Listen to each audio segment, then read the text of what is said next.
Hi everyone! Welcome to my channel. I hope you're doing well. My name is Ola and today I want to share with you a build that is one of the favorites that I did recently. This time I created an office and coworking space in San Myshuno Spice District on the old Salt House lot. You definitely know this lot, it's that large industrial style building right next to the water. I always felt it looked like it used to be a part of some kind of a factory, I suppose a salt factory, and I thought that backstory would be perfect for this build. So here's the idea. I imagine that this space originally was a factory, but it was later converted into something else. In this case, a modern tech company office, or you could also think of it as a co-working hub where freelancers, like programmers, writers, and designers, come to work, sip coffee, and maybe bounce ideas off each other. This kind of vibe is really common in cities, and especially in places where creative or tech industries are growing. And since San Myshuno is the most urban world we have in The Sims, it just felt right. I wanted to reflect how these old buildings often get repurposed in real life, how people take rough, utilitarian spaces and transform them into something functional and warm.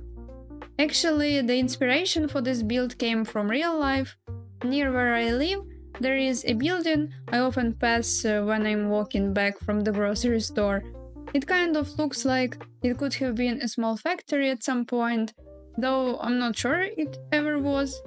But now it houses an architecture office, and the first floor has these huge windows.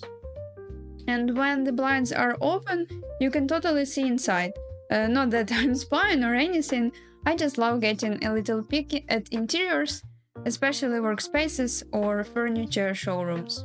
There is something about seeing how other people set up their spaces that I find really inspiring. And that's kind of where the idea for this lot came from. I started thinking, what if the company I work for had an office like that? I mostly work from home, and while I appreciate the flexibility, sometimes I do miss the little things, like chatting with coworkers over coffee or having a change of scenery during the day. So I decided to turn these feelings into a Sims build. That's kind of the magic of the game, right? You can create the world you want, even if it doesn't exist around you in real life. So let's now talk about the exterior. The building itself is pretty simple in shape. It's a big two-story rectangle with a small entryway section on one side. But I tried to make it feel more realistic by adding some depth. I used brick bumps out to create the look of structural support beams and give the whole thing a sense of history. Like maybe this used to house machines or industrial equipment, and now it's been cleaned up and renovated. But those bones are still there. The landscaping here is fairly minimal, after all it's a city lot, and I wanted to preserve the industrial feel.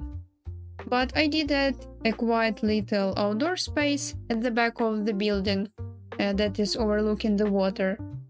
I used a few bushes to frame and seclude this area, and a couple of trees that are given a nice shadow during the day.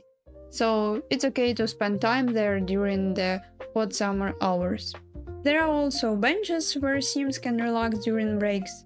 And later off camera, I added some debug string lights from the loft-style expansion pack.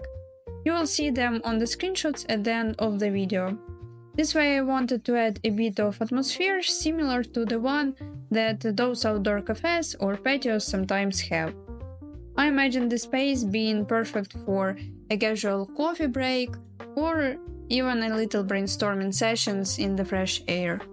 There is also a parking area to the left side, which I filled with debug cars.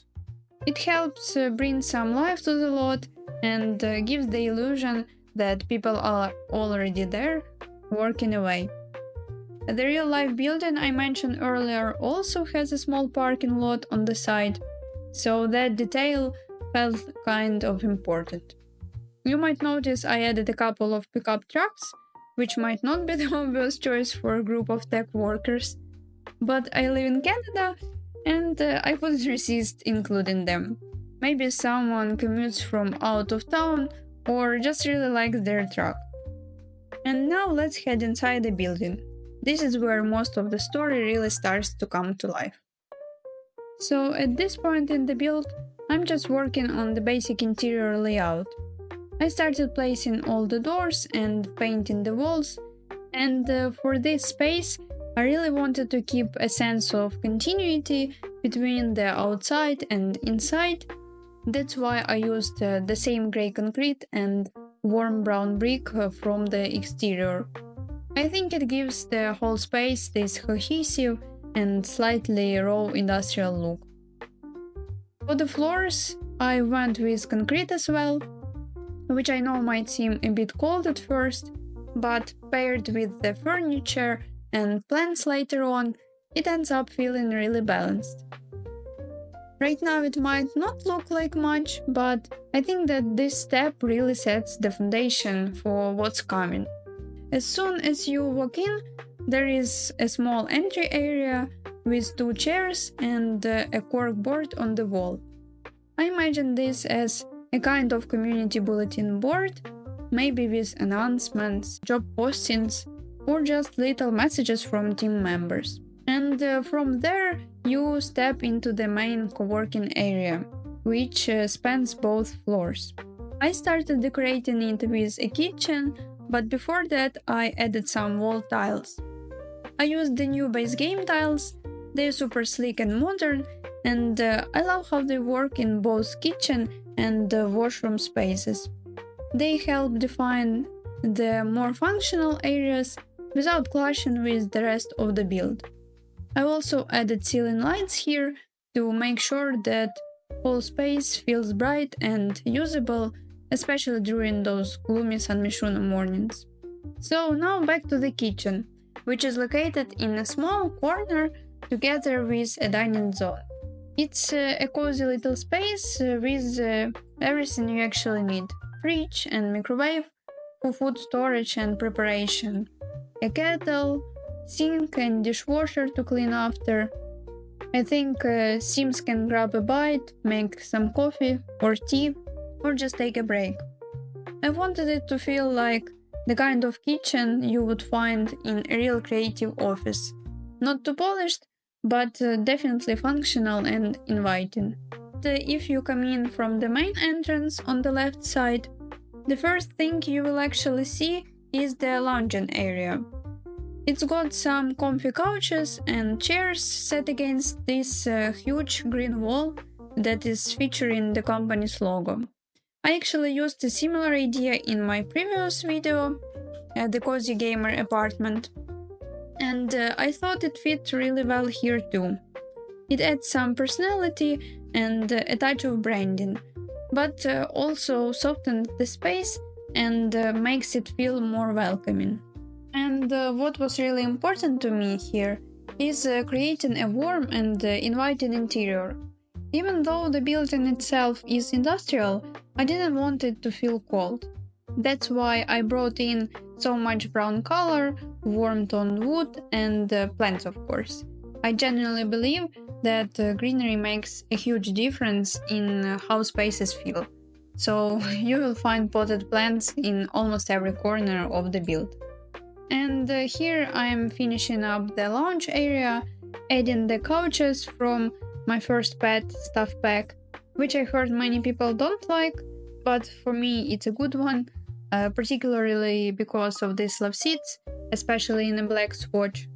Also, I added 2 armchairs, coffee table, and of course a couple of fig trees to bring it all together. I just wanted this spot to feel super chill, like a place where Sims can just flop down with a coffee and scroll Simstagram, or maybe have a chat with a coworker. Also on the ground floor, you can find a front desk and a back exit that leads out to the outdoor seating area that I mentioned earlier. The front desk was a fun little workaround. Since I uploaded this lot to the gallery as a bar, I needed to include a bar object. So I used a base game one, which I combined with the same style island counters, so it feels more like an office front desk. You could imagine that the sim who is working there is actually an office manager, and he or she is greeting guests, managing bookings, and maybe even making the occasional coffee. And if you are playing with the businesses and hobbies expansion pack, this lot works really well as a small business. Your sim could run the co-working space, charge for entry, or even host events or maybe workshops. I think there are a lot of gameplay possibilities here. In the middle of this floor, I decided to place the workspace, and to help define it, I built the half walls, which will frame the desk, kind of like the loft dividers you would see in open plan offices.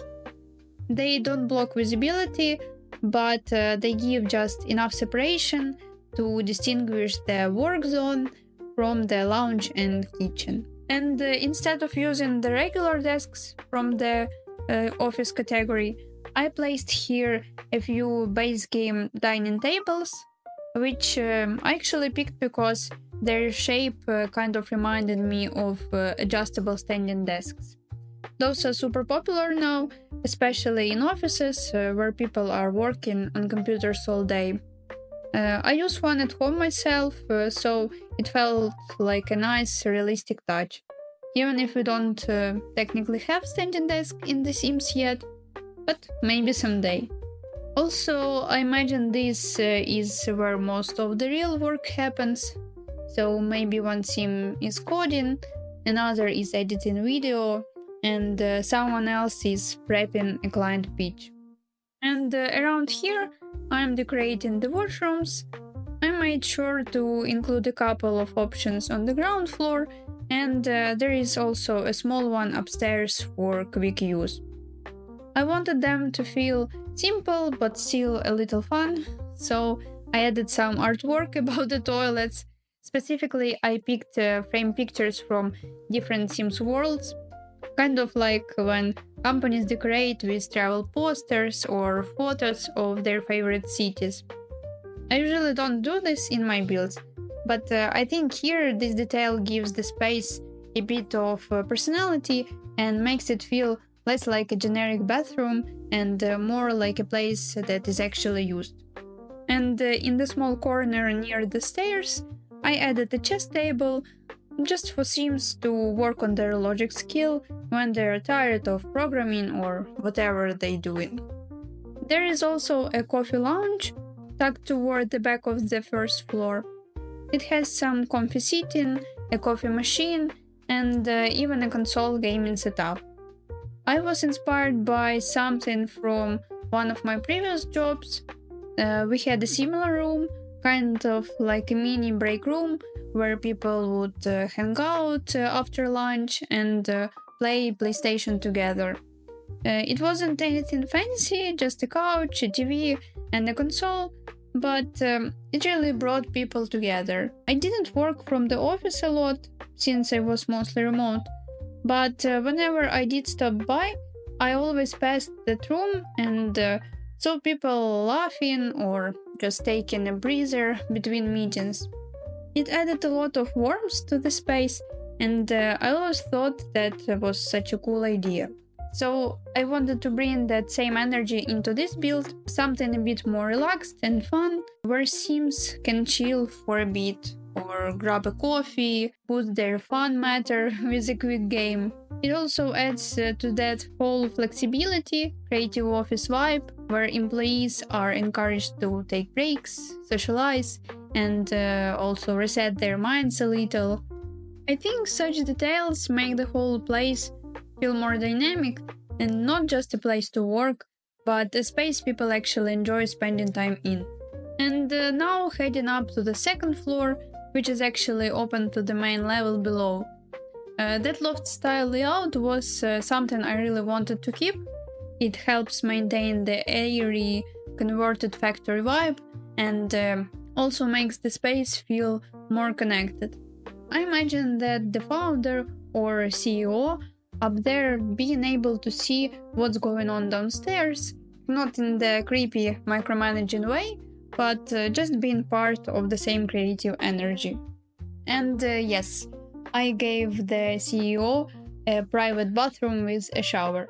I imagine the sim as someone who bikes to work every morning, like no matter the weather. It's their daily routine, maybe their way to clear their head before a busy day. I've heard that a lot of tech company founders, and not just in tech, but they do something active like cycling or jogging early in the morning, and it helps them clear their minds, organize their thoughts, and sometimes even come up with new ideas. So I pictured that our CEO is cycling through the streets of San Myshuno, weaving past early morning vendors, and arriving at the office just as the city waking up. And having a quick shower upstairs means that they can freshen up before diving into meetings or team check-ins. Also, here on the second floor, there is a conference room with the new whiteboard from the businesses and hobbies pack. I used the same green wall with the logo up here too, and I really love how that whole room turned out. It's perfect for team meetings, project presentations, or even small classes, like a programming workshop or brainstorming session. You could send your sims here as teachers or students, depending on the story you are playing. And finally, I decorated a private office for our CEO or founder of the company. I really wanted it to reflect that same industrial loft style that the rest of the build has. And one of the main pieces here is that dark leather sofa. It feels very classic for this kind of space, and I think it adds a nice contrast to all the exposed textures around it. Also, on the wall, I used some artwork from the Life and Death with the Grim Reaper set, but in my head, I imagine it a little differently, like those frames are actually company charts and graphs, maybe performance stats or milestones. And one of them could even be the CEO posing with an award, like Tech Company of the Year, or maybe it's the Employee of the Month. I also added a TV, plenty of document storage, and a similar desk setup to the one downstairs, with a standing desk vibe and two guest chairs, just in case someone drops in for a quick meeting. One thing that this build really made me think about is how much potential there is for the future pack that is centered around offices or maybe careers. I would absolutely love if we could someday have fully functional workspaces in The Sims. Not a rabbit hole, but real playable office slots, kind of like we got with high school years. Imagine if your sim actually had to show up at the office, complete tasks at their desk, attend team meetings, and grab a coffee on a break, and maybe even deal with a super annoying coworker who just keeps stealing their lunch from the fridge. Or on the other side of things, imagine building up a business from scratch, like hiring employees and eventually becoming the boss who manages the whole operation. I know that some people are probably trying to escape work when they play The Sims, but honestly, I kind of miss that part of life sometimes. Like the little routines, the team dynamics, the feeling of being part of something. And it would be so fun to recreate those stories in gameplay. I feel like this co-working space would fit perfectly into that kind of expansion pack, where every sim has their own job path, but still shares this communal space during the day. And you could also easily imagine this build working in a ton of different ways depending on your sims. Maybe it's a spot where freelancers and students hang out during the day. Or maybe it's run by a non-profit or community organization that hosts classes and workshops in the evening. Anyway, I hope you enjoyed this build. If you want to download it, it's up on the gallery, and all the details are in the description below. I would love to hear what kind of sims you imagine working here, so feel free to leave a comment or tag me if you use it in your game. Thanks so much for watching, and if you enjoyed this video, please like it and subscribe. I've got more builds coming soon, and I can't wait to share them with you. See you in the next video. Bye!